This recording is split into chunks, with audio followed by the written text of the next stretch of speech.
এই সংস্কার সংস্কার সংস্কার শব্দের উপরে অনেক ব্যাখ্যা দিয়েছেন, প্রতিদিন ব্যাখ্যা শুনে আমিও শুনি। সংস্কার বিএনপি মানে, বিএনপি কোনো কুসংস্কার মানে না। সুতরাং সংস্কারের নামে কোনো কুসংস্কারের মধ্য দিয়ে জনগণের অধিকার যদি ভুলণ্ঠিত হয়, জনগণ যদি প্রতারিত হয়, সেক্ষেত্রে বিএনপির কোনো নেতা কর্মী ঘরে বসে থাকবে না, ছাড়বে না। অনেকে অনেকভাবে পরিমাপ করেছেন। কতটি রাজনৈতিক দল আছে আমি বলে বলতে পারবো না, নির্বাচন কমিশনও বলতে পারবে কিনা তাও জানি না। অর্থাৎ নিবন্ধিত অনিবন্ধিত।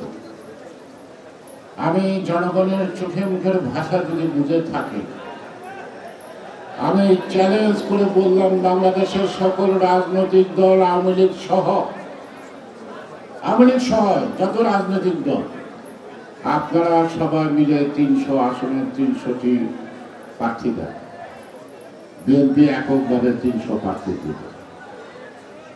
দেখেন কয়টা ভাইকে জোটে, কয়টা ভাইকে জোটে দেখেন, কিন্তু কথা বলেন বড় লম্বা লম্বা। বিএনপি কিছুই করে নাই, বিএনপির কোনো সামর্থ্যই নাই। কেউ বলে একজনের তারা আরেকজনকে আনুন না, তাহলে কি দেশটা বুঝো, দেশকে সরকার রাখবো না? আমরা তো ১৭ বছর নির্বাচন, সুষ্ঠু অবাধ নির্বাচনের জন্য লড়াই করছি। সুতরাং আমরা খালি নির্বাচন চাই, এই কথাটা নতুন করে আসবে কেন? ১৭টা বছরে তো রক্ত ঝরছে, গান গেছে, প্রাণ গেছে, গুম হয়েছে। সন্তান হারা মায়ের থাকা চোখের জল দেখেছে, পিতৃ হারা ছোট ছোট শিশুদের চোখের জল দেখা হয়েছে। যাদের অবদান আছে তাদেরকে তো আগাগোড়া সম্মান করতে চায়।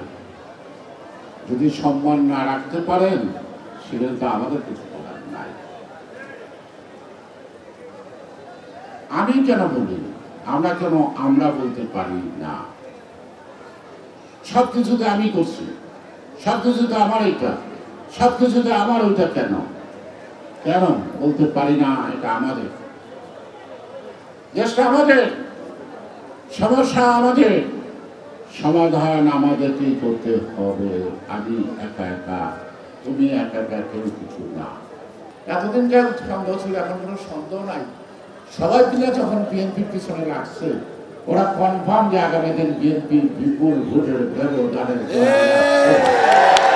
এই কারণেই ওরা নির্বাচন নয় নাকি স্বাধীন মোবারক নাই, নাকি কফি হাউসে আড্ডা মারা, নাকি বিয়ে সাদের দরকার নেই, এগুলো তো সব না। নির্বাচন করতে হবে। নির্বাচন আটকানোর শক্তি কারো হাতে নাই যদি আমরা নাম।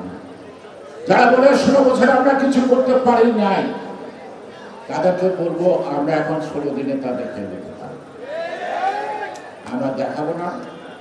একজন ভদ্রলোক মানুষ ওয়াদা করছে, আমরা তার ওয়াদা সে পূরণ করবে, যথাসময়ে নির্বাচন দেবে, এই প্রত্যাশা নিয়ে আমরা ধৈর্য ধরে রাখছি।